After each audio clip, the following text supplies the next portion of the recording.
लाडक्या बहिणींसाठी अतिशय आनंदाची बातमी आहे। अखेर ऑगस्ट महिन्याचा जी.आर. आलेला आहे। तर लक्षात घ्या, आज 9 सप्टेंबर 2025 रोजी हा जी.आर. आलेला आहे। तर लाडक्या बहिणींच्या मनामध्ये सध्या असे प्रश्न आहेत की लाडकी बहीण योजनेअंतर्गत किती पैसे जमा होणार आहेत, म्हणजे ऑगस्ट सप्टेंबरचे जमा होणार आहेत का फक्त ऑगस्ट महिन्याचेच पैसे जमा होणार आहेत। तर सर्व प्रश्नाची उत्तर या रीलच्या माध्यमातून पाहणार आहोत, त्यामुळे शेवटपर्यंत व्हिडिओ बघायचा आहे। आणि अजूनही आपल्याला सबस्क्राईब केलं नसेल तर नक्कीच आपल्याला सबस्क्राईब करून घ्यायचं आहे। नमस्कार, मी प्रियंका नागने।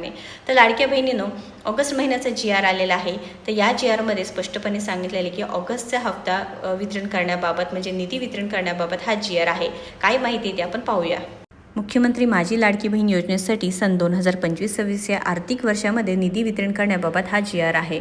सामाजिक न्याय व विशेष सहाय्य विभाग अंतर्गत हा जी.आर. आलेला आहे व यामध्ये स्पष्टपणे सांगितलेलं आहे 344.30 कोटी इतका निधी प्रशासकीय विभाग प्रमुख म्हणून सचिव महिला व बाल विकास विभाग यांना अर्थसंकल्पीय निधी वितरण प्रणालीवर वितरित करण्यास शासन मान्यता प्रदान करण्यात येत आहे। तर लाडक्या बहिणींनो, सध्या तरी 1,500 रुपये तुमच्या खात्यामध्ये जमा होण्याची शक्यता आहे, कारण इथे ऑगस्ट महिन्याचे पैसे जी निधी वितरण आहे स्पष्टपणे सांगितलेलं आहे। व एक महत्त्वाची सूचना सुद्धा दिलेली आहे, ते म्हणजे काय की संजय गांधी निराधार अनुदान योजना व श्रावण बाळ सेवा राज्य निवृत्तीवेतन योजना अंतर्गत राज्यातील पात्र लाभार्थी महिला मुख्यमंत्री माझी लाडकी बहीण या योजनेद्वारे दुसऱ्यांदा आर्थिक अनुदान त्यांना मिळणार नाही। याबाबत महिला व बाल विकास विभागाने दक्षता घ्यावी। तर महत्त्वपूर्ण माहिती आहे, ऑगस्ट व सप्टेंबर महिन्याचं कॉम्बाईनमध्ये हे पैसे मिळतील का नाही याबाबत कोणतीही अपडेट नाही, त्यामुळे नक्कीच या व्हिडिओला जास्तीत जास्त शेअर करा।